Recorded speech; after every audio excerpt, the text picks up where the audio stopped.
തൃശൂരിൽ പെരിഞ്ഞനത്തെ സൈൻ ഹോട്ടലിൽ നിന്നും കുഴിമന്തി കഴിച്ചതിനെ തുടർന്ന് വിഷബാധയേറ്റ് ചികിത്സയിലായിരുന്ന വീട്ടമ്മ മരിച്ചു. പെരിഞ്ഞനം പൊന്മാനിക്കുടം സ്വദേശി 56 വയസ്സുള്ള ഉസൈബയാണ് മരിച്ചത്. തൃശൂർ മെഡിക്കൽ കോളേജ് ആശുപത്രിയിൽ ചികിത്സയിലിരിക്കെ ഇന്ന് പുലർച്ചെയായിരുന്നു മരണം. ഹോട്ടലിൽ നിന്ന് ഭക്ഷണം വാങ്ങിയ 178 പേർക്ക് ഭക്ഷ്യവിഷബാധയും സംശയിക്കുന്നുണ്ട്. ഉമ്മയുടെ കണ്ടീഷൻ പെട്ടെന്നാണ് മാറിയത്. അത് മരണപ്പെട്ടതിന് ശേഷം ഉണ്ടായത് നമ്മുടെ കയ്പമംഗലം പോലീസ് സ്റ്റേഷനിലേക്ക് വിവരം അറിയിച്ചിട്ടുണ്ടായിരുന്നു. പക്ഷെ എന്തോ ഒരു കൺഫ്യൂഷൻ ഇക്കാര്യത്തിലുണ്ടായിരുന്നു. ഒരു വ്യക്തത കുറവിൻ്റെ ഭാഗമായിട്ടാണ് അവർ ബോഡി ഇവിടെ എത്തിച്ചത്. എന്നാലും ആ ബോഡി വീണ്ടും മെഡിക്കൽ കോളേജിൽ പോയിട്ട് പോസ്റ്റ്മോർട്ടം നടത്തി ചെയ്യാനുള്ള ഏർപ്പാടുകളെല്ലാം നടത്തുന്നുണ്ട്. പോലീസ്, ബന്ധപ്പെട്ട ഡിപ്പാർട്ട്മെൻറ്റ് ഉദ്യോഗസ്ഥന്മാർ, പെരിഞ്ഞനം ഗ്രാമപഞ്ചായത്തിൻ്റെ ജനപ്രതിനിധികളെല്ലാം കൂടി ഉണ്ട് കേട്ടോ. അതനുസരിച്ച് നടപടി സ്വീകരിക്കും. കുഴിമന്തിയാണ് മേടിച്ചത് ഇവർ. അപ്പോൾ ആള് മയോണീസ് മാത്രമേ കഴിച്ചോളൂ എന്നാണ് പറഞ്ഞത്. അപ്പോൾ ആൾക്ക് ബുദ്ധിമുട്ടൊന്നും ഉണ്ടല്ലോ. പക്ഷേ അനിയത്തിക്കും മക്കൾക്കൊക്കെ ബുദ്ധിമുട്ടായിട്ട് അവർ അവിടെ ഹോസ്പിറ്റലിലായിരുന്നു. ഇന്നിപ്പോൾ അനിയത്തിക്കും മക്കൾക്ക് കൂടുതലായിട്ട് ഇരിങ്ങാലക്കുടയിലേക്ക് കൊണ്ടുപോയി.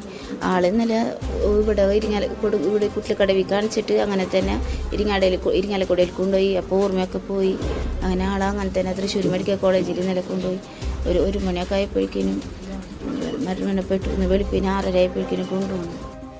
സെയിൻസ് ഹോട്ടലിൽ ലൈസൻസിൽ നിന്ന് കണ്ടെത്തിയിട്ടുണ്ട്. കഴിഞ്ഞ മാസം വരെ പ്രവർത്തിച്ചത് മറ്റൊരാളുടെ ലൈസൻസിലാണ്. നിലവിലെ നടത്തിപ്പുകാരനായ റഫീഖ് ലൈസൻസ് എടുത്തിട്ടില്ല. ആജ്ഞ രവീന്ദ്രൻ വിവരങ്ങൾ പങ്കുവെക്കും. ആജ്ഞ ഞെട്ടിപ്പിക്കുന്ന സംഭവമായി മാറി. കാരണം ഈ മരണം മാത്രമല്ല, 187 ആളുകൾ, 180ഓളം ആളുകൾ ചികിത്സയിലാണ് ഈ ഭക്ഷ്യവിഷബാധയേറ്റ് എന്നുള്ളതാണ്. ശരിക്കും എന്താണ് സംഭവിച്ചത്? അന്വേഷണത്തിൽ എന്തെങ്കിലും കാര്യങ്ങൾ ഇതിനകം വ്യക്തമായിട്ടുണ്ടോ?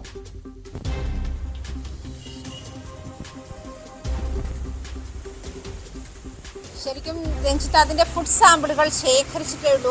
അതിൻ്റെ റിസൾട്ട് വരണം. ഭക്ഷ്യവിഷബാധയ്ക്കുണ്ടായ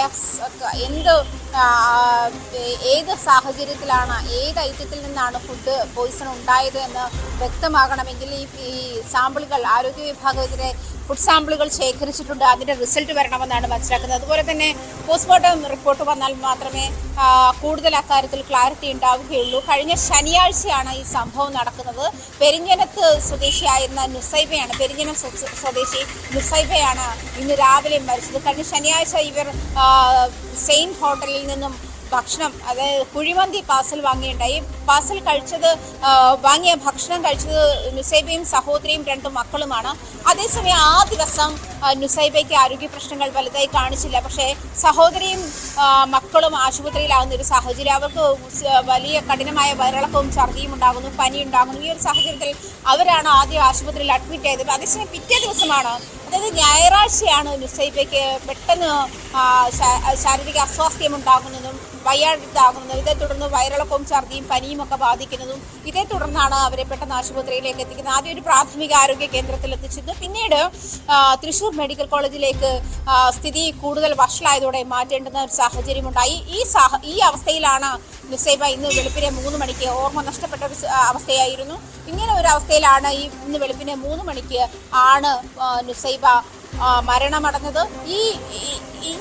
ഈ സെയിൻ ഹോട്ടലിനെതിരെ 3 മാസം മുൻപും ഇത്തരത്തിൽ ആരോഗ്യ വിഭാഗം പരിശോധന നടത്തിയിരുന്നു. അന്നും ഇതുപോലെ വൃത്തിഹീനമായ അന്തരീക്ഷത്തിലാണ് ഹോട്ടൽ പ്രവർത്തിക്കുന്നതെന്ന് കണ്ടെത്തി ഹോട്ടൽ അടച്ചുപൂട്ടാനുള്ള നിർദ്ദേശം നൽകിയിരുന്നു. പക്ഷെ അന്നത് പാലിച്ചില്ല. പിന്നെ അതേപ്പറ്റിയുള്ള തുടർ നടപടികൾ അത്ര കഠിനമായി, രൂക്ഷമായി അധികൃതരുടെ ഭാഗത്തു നിന്നും ഉണ്ടായില്ല എന്ന് വേണം മനസ്സിലാക്കാൻ. തുടർന്നാണ് ഇന്നലെ ഈ ഭക്ഷ്യവിഷബാധ ഏറ്റ 178 പേർക്കാണ് അവിടെ നിന്നും ഭക്ഷണം കഴിച്ചതിൽ 178 പേരാണ് വിവിധ ആശുപത്രികളിലായി ചികിത്സയിൽ ഉള്ളത്. ഇവരൊക്കെയും വിഷബാധ ഏറ്റാണ് ആശുപത്രിയിൽ ഉള്ളതെന്നാണ് പ്രാഥമിക നിഗമനം. പക്ഷേ ഇതിൻ്റെയൊക്കെ ഒരു ക്ലാരിറ്റി, വ്യക്തത വരണമെങ്കിൽ ഈ പറഞ്ഞതുപോലെ ഭക്ഷ്യ സാമ്പിളുകളുടെ പരിശോധനാ ഫലം വരേണ്ടതുണ്ട്. ഈ സെയിൻ ഹോട്ടൽ ഉടമ റഫീഖിന് ശരിക്കും ലൈസൻസ് ഇല്ല എന്നൊരു കാര്യം കൂടിയുണ്ട്. മറ്റൊരാളുടെ ലൈസൻസിന്റെ മേലാണ് ഹോട്ടൽ പ്രവർത്തിച്ചു വരുന്നതും എന്നും വ്യക്തമാണ്. രഞ്ജിത്ത്, അതായത് കഴിഞ്ഞ മാസം വരെ ലൈസൻസ് ഉണ്ടായിരുന്നു ആജ്ഞ. ഇപ്പോൾ ലൈസൻസിന്റെ കാലാവധി കഴിഞ്ഞു. ഇത്തരത്തിലുള്ള പരിശോധനകളൊക്കെ ഉണ്ടാവേണ്ടതാണ്. കൊച്ചിയിൽ ഇത്തരം ഈ ഷവർമ കഴിച്ച് അല്ലെങ്കിൽ മയണൈസുമായി ബന്ധപ്പെട്ട് ഭക്ഷ്യവിഷബാധയേറ്റ മരണമൊന്നും പുതിയ കാര്യമല്ല. പ്രത്യേകിച്ച് മെട്രോ നഗരമാണ്, ഒരുപാട് ആളുകൾ വന്നു പോകുന്ന സ്ഥലമാണ്, ഏറെ ശ്രദ്ധ വേണ്ട ഒരു സ്ഥലമാണ്. അവിടെയൊക്കെ ഇങ്ങനൊരു ഹോട്ടൽ പ്രവർത്തിക്കുക, ഇത്രയധികം ആളുകൾക്ക് പ്രശ്നങ്ങൾ ഉണ്ടാകുക എന്നൊക്കെ പറയുമ്പോൾ നിസ്സാര കാര്യമല്ല.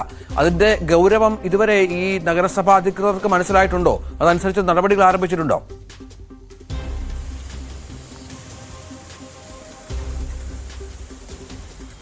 ഇത് തൃശ്ശൂർ പെരിഞ്ഞനത്താണ് രഞ്ജിത്ത് സംഭവം ഉണ്ടായിരിക്കുന്നത്. ഇതുമായി ബന്ധപ്പെട്ട് നമ്മൾ നേരത്തെ പറഞ്ഞതുപോലെ ഷവർമ കഴിച്ചിട്ടുണ്ടാകുന്ന ആരോഗ്യ പ്രശ്നങ്ങൾ, അതിൽ തന്നെ വില്ലൻ പലതവണയായിട്ട് ചില മരണങ്ങൾ ഉണ്ടായപ്പോഴൊക്കെ ഷവർമയെ സംബന്ധിച്ചുള്ള നിരീക്ഷണം വന്നിരുന്നത് ക്യാബേജ് അതിരൂക്ഷമായി വിഷം ചേർന്ന ക്യാബേജ് ഉപയോഗിക്കുന്നതാണ് ഇതിന്റെ ഷവർമ ഉപയോഗിക്കുന്ന ഭക്ഷ്യ വിഷബാധയ്ക്ക് കാരണമുണ്ടായിരുന്ന ആദ്യ ഘട്ടത്തിലെ ഒരു വിലയിരുത്തൽ. പക്ഷെ പിന്നീട് അത് മയോണൈസിലേക്ക് മാറി. അത് മുഴുവൻ, അതായത് മയോണൈസ് ഉപയോഗിക്കുന്ന ഭക്ഷണങ്ങളൊക്കെ കാരണം ഭക്ഷ്യ വിഷബാധ ഉണ്ടാകുന്ന അല്ലെങ്കിൽ ആരോഗ്യ പ്രശ്നങ്ങൾ ഉണ്ടാകുന്ന ദേഹാസ്വാസ്ഥ്യങ്ങൾ ഉണ്ടാകുന്ന സാഹചര്യങ്ങളൊക്കെ ഉണ്ട്. അപ്പോൾ അത് മയോണൈസിലേക്ക് പിന്നീട് മയോണൈസ് ആണ് ഈ വില്ലനായി മാറുന്നതെന്ന് കണ്ടെത്തുകയുണ്ടായി. മയോണൈസ് വില്ലനായി മാറുമ്പോഴും അതിനകത്ത് മറ്റൊരു സാഹചര്യമുണ്ട്. രണ്ട് രീതിയിലാണ് മയോണൈസ് ഉണ്ടാക്കുന്നത്. ഒന്ന് പാലിൽ നിന്നുണ്ടാക്കുന്ന ക്രീം ഉപയോഗിച്ച്, ഫ്രഷ് ക്രീം ഉപയോഗിച്ചും മറ്റത് മുട്ട ഉപയോഗിച്ചുമാണ്. ഈ മുട്ട ഉപയോഗിച്ചിട്ടുള്ള മയോണൈസാണ് കൂടുതൽ വില്ലനാകുന്നത് എന്ന് കണ്ടെത്തിയിരുന്നു.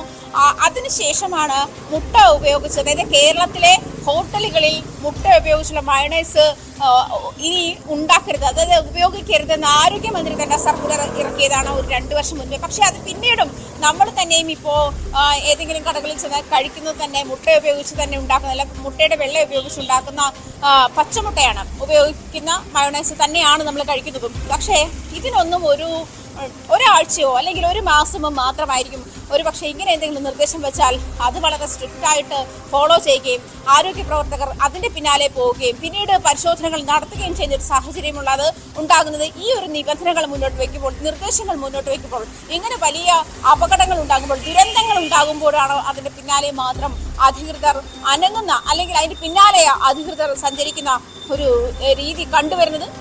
ഇതും ഒരു പക്ഷേ ഒരു 2-3 ആഴ്ച കഴിയുമ്പോഴത്തേക്ക് ഇതും കെട്ടടങ്ങിയേക്കാം.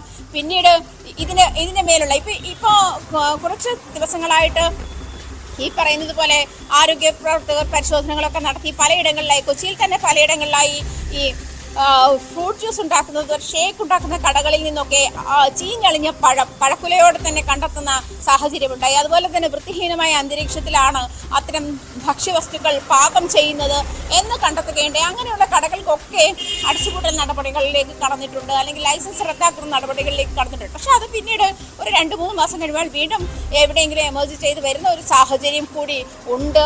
ഇതിന്റെ പിന്നാലെ കർശന നടപടികളുമായി മുന്നോട്ട് പോകാൻ ഒരു അധികൃതരും തയ്യാറാകുന്നില്ല എന്നതും ഈ അവസരത്തിൽ ആക്ഷേപകരമായി എടുത്തു പറയേണ്ട ഒന്നാണ്. രഞ്ജിത്ത്, അതാണ് സാഹചര്യം. ഏതായാലും തൃശ്ശൂരിലുണ്ടായ ഈ സംഭവം മറ്റ് ജില്ലകൾക്കും വലിയൊരു പാഠമാണ്.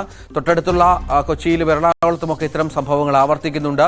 കുഴിമന്തി കഴിച്ചവർക്ക്, അതുമായി ബന്ധപ്പെട്ട മയണൈസ് കഴിച്ചവർക്ക് ഒക്കെ ഈ വിഷബാധയേറ്റു, ഒരു മരണവും സംഭവിച്ചു എന്നുള്ള ഗൗരവതരമായ സാഹചര്യം നിലനിൽക്കുകയാണ്.